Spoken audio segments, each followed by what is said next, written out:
Oi gente, tudo bom com vocês? Hoje eu tô aqui pra conversar com vocês sobre o livro que foi a escolha pro mês passado do projeto Conhecendo Autores, que é O Morro dos Ventos Uivantes. Emily Brontë, então, foi a autora escolhida por nós lá no grupo de leitura, né, desse projeto aí pra gente conhecer em abril, e finalmente eu pude ter contato com esse livro que, assim, é um clássico mundial, e entender por conta própria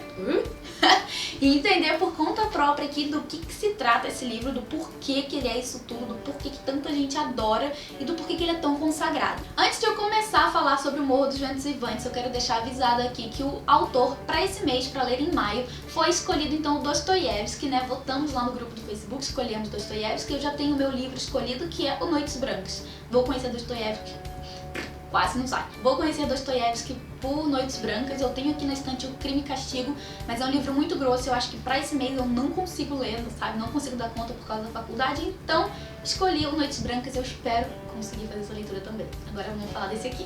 Vamos começar então a conversar sobre o que se trata essa história. O livro começa quando o tal Sr. Lockwood está chegando no Morro dos Ventos Uivantes. E o Morro dos Ventos Uivantes não é nada mais nada menos do que uma big de uma casa, sabe? Um casarão enorme, bem naqueles estilos arquitetônicos tradicionais da Inglaterra desse período, né, do século XIX, que é 1801, que começa o livro. Ele então está chegando para conversar com o seu senhorio, que é o Heathcliff. Ele alugou então uma casa, uma outra casa que fica ali nas redondezas, poucos quilômetros de distância de O Morro dos Ventos Uivantes, que é a Granja do Tordo, se eu não me engano é esse o nome da casa. Só que ele se surpreende, porque quando ele chega lá, ele conhece uma pessoa completamente odiosa, uma pessoa que não faz a mínima questão de fazer o seu visitante se sentir bem-vindo, de fazer ele se sentir acolhido, muito pelo contrário, ele enxota o cara muitos momentos ali da narrativa, sabe? E, enfim, é uma pessoa completamente repulsiva, e ele percebe que todas as pessoas, sabe, todos os moradores daquela casa são assim. E daí surge então o questionamento, né, depois de ele passar uma noite muito bizonha, sabe, assim, muito próxima, assim, do sublime, do misterioso, do horror, sabe? Ele passa uma noite muito bizarra dentro do Morro dos Ventos Uivantes, e é então a partir daí que surge essa curiosidade nele de saber mais sobre a história desse homem, a história dessa família e do porquê que eles são do jeito que são. E daí quando ele retorna lá pra Granja do Tordo, ele começa a conversar com a empregada, que é a Ellen, mais carinhosamente chamada por Nellie, e ele pede pra que ela conte por que essas pessoas são assim, e ela começa então a contar a história da família Earnshaw. Assim, é um rolo de árvore genealógica que é muito difícil de explicar, mas basicamente a família Earnshaw é a família que viveu no Morro dos Ventos Uivantes, e tem ali o patriarca dessa família, que é pai de 2 crianças, e tem também a sua esposa e os empregados que moram ali na casa. Em um momento, quando os filhos são bem pequenos, ainda por volta dos 8, 9 anos, se eu não me engano, ele precisa fazer uma viagem, e quando ele volta de viagem, ele traz um menino junto com ele, que é o Heathcliff. Ele adota esse menino das ruas de Liverpool, que estava vivendo de uma forma muito bizarra, e ninguém entende muito bem de onde esse garoto veio. Mas enfim, esse patriarca traz o garoto para casa e começa a criar como se fosse seu filho. E ele é criado então junto com os outros 2 filhos desse homem. Só que surge ali, enquanto as crianças estão crescendo, um sentimento meio que de aversão do Heathcliff, sabe, contra o Heathcliff por parte de muitas pessoas da família, inclusive pelo filho do patrão, menos pela Catherine, que é a filha, né, do patriarca ali, né, do chefão da casa. Ela e o Heathcliff começam a desenvolver uma amizade muito profunda, segundo a Nellie, porque é ela que conta toda a história. Então eles começam a desenvolver essa amizade muito profunda, e a Catherine parece ser a única pessoa que realmente entende o Heathcliff, que realmente, sabe, se aproxima dele e que não tem essa sensação de aversão nem de ódio contra esse garoto. E enfim, o tempo vai passando, a Catherine vai tendo contato com a família que mora então na Granja do Tordo, que é uma outra família com 2 crianças também, um casal de crianças. Ela começa então a ter contato com essas pessoas, ela vai mudando um pouco os pensamentos dela, vai mudando as atitudes, e assim, a gente nunca entende 100% o que está acontecendo, porque é a Nellie que está narrando tudo. Então, mesmo quando a gente se depara com essa questão do sentimento desses 2 que vão crescendo, sabe, nutrindo um amor assim, desmedido, absurdo e incapaz de a gente entender, mesmo quando isso vai acontecendo ao longo da história, que a Nellie vai narrando pra gente isso, a gente não consegue entender 100% a dimensão disso, nem como isso surge, nem por onde que isso vai, sabe, esse sentimento. Porque é pelos olhos de terceiros. Então muitas cenas a gente não sabe como se desenvolveu porque a Nellie não estava presente. Então esses dois nutrem esse amor desmedido e é por amor ao Heathcliff, parece, né? A história deixa entender que a Catherine acaba se casando quando é jovem com o rapaz, né, que mora na casa ao lado, que é o Edgar. Enfim, né, o Heathcliff vai crescendo ali, nutrindo esse ódio por todas as pessoas que estão à volta dele, essas pessoas que esnobam ele, que depreciam ele, que, enfim, né, põe ele à base de cachorro. Então ele vai nutrindo esse sentimento horrível, porque eu até esqueci de falar, o patriarca morre em algum momento da infância deles e ele se vê sozinho. A única pessoa que protegia ele, que queria que ele tivesse algum futuro, morre e deixa ele, sabe, sozinho no meio dessas pessoas que só querem ver ele por mal. Então ele é muito maltratado nas mãos do irmão, né, um irmão postiço. Também é muito maltratado às vezes ali na mão de alguns desempregados, é maltratado pelas crianças, pela família da casa ao lado, que não quer que seus filhos fiquem perto do garoto, sabe, que veio de sabe lá Deus onde. Enfim, é uma história de uma pessoa que foi realmente renegada a vida inteira e seu único amor não acabou, sabe, podendo ser seu de forma plena, assim. E é um livro que trata muito dessa questão do pós-vida, sabe? Tem muito disso, do espiritual, eu diria, assim, de um amor que os dois dizem em muitos momentos que é além da vida, que depois eles não temem a morte, porque depois que eles morrerem eles vão conseguir se encontrar na eternidade e poder viver esse amor de fato, longe dessas amarras sociais que os separam.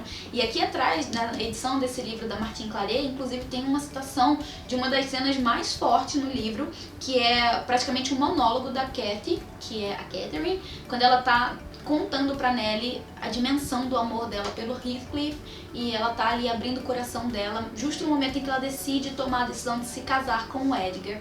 E ela diz: não sei de que nossas almas são constituídas, mas a dele e a minha são iguais.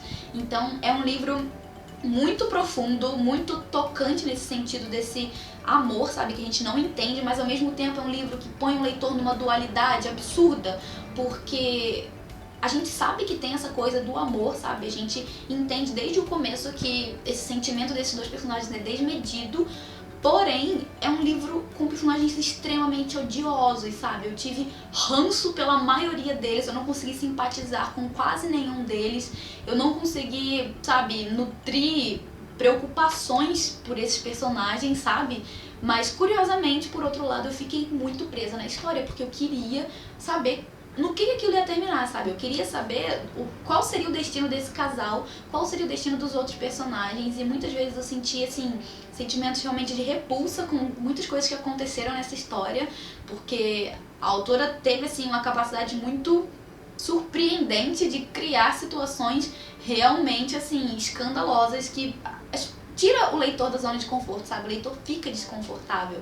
E eu achei isso muito legal, porque mexeu muito com essa questão do sentimento, sabe?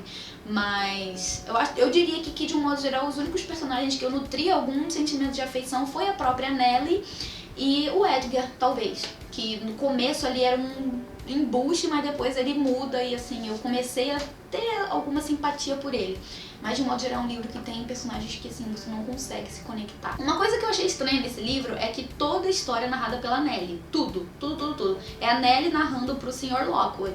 E tem umas coisas que eu não sei, sabe, dizer até que ponto ela se lembra com tantos detalhes dessa história que começou anos atrás, e ela lembra de diálogos, ela lembra das feições das pessoas em determinados momentos, quando elas estavam se sentindo com raiva ou quando elas estavam se sentindo esperançosas. Ela descreve tudo isso.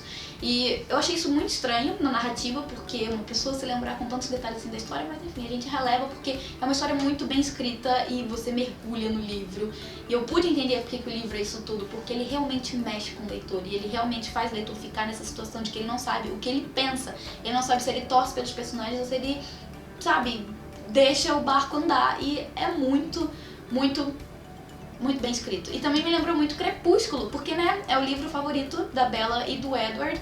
E também porque aqui, eu acho que a autora bebeu muito dessa fonte. A Stephenie Meyer, né, a autora de Crepúsculo, bebeu muito dessa fonte aqui. E por que eu diria isso, né? Porque igualmente em Crepúsculo nós temos aqui um casal de pessoas que acham, sabe, sentem esse amor profundo, intenso, arrebatador, que não há nada no mundo pra eles maior do que isso e que eles têm a certeza de que eles vão viver juntos, eles vão viver esse amor pela eternidade. Em Crepúsculo eles lutam pra viver esse amor pela eternidade e ela traz ainda um pouco também essa coisa mais do gótico, sabe? Que também tem nesse livro aqui, a questão do gótico, né? Essa muita alusão à morte, à vida após a morte, a alusão um pouco assim a elementos fantasmagóricos, que a gente vê também em Crepúsculo ali um pouco no goticismo dos vampiros, né? Eu senti essa conexão. Mas enfim, né? Eu acho que eu falei um monte nesse vídeo, tudo pra dizer que o livro foi uma leitura incrível, por mais que eu...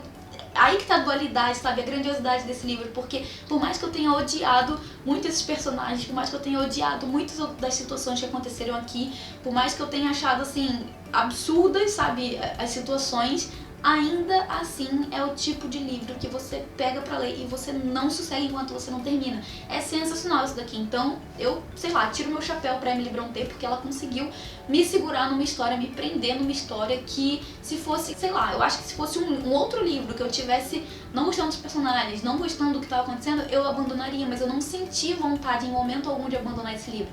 Muito pelo contrário, quando eu parava pra ler ele, eu já lia, sei lá, 100, 120 páginas de uma vez. Indo daqui de Londrina pro Rio de avião, assim, uma viagem que é rápida, eu li várias páginas, eu li, tipo, cerca de 130 páginas. Então, assim, sensacional, indicadíssimo esse livro. Quero já ler outras coisas de outra irmã Brontë, mas O Morro dos Ventos Vivantes é realmente tudo isso que as pessoas falam. Eu consegui comprovar isso, sabe, pra mim mesma, de que o livro é sensacional. E eu quero saber de você, se você já leu esse livro, se você pretende ler, deixa aqui embaixo nos comentários o que você achou, se você já leu. Deixa aqui nos comentários também o que você achou do vídeo e se você tá participando do projeto, o que você tá achando do projetinho. Ou se você não tá participando também, deixa aqui embaixo o que você tá achando de acompanhar aqui as minhas novas descobertas literárias. Se você gostou do vídeo, deixa o seu curtir que ajuda muito aqui o canal. E se você é novo, também se inscreve pra ficar por dentro dos próximos vídeos que a gente se encontra então no próximo. Então é isso, eu vejo vocês lá, um beijo, tchau, tchau!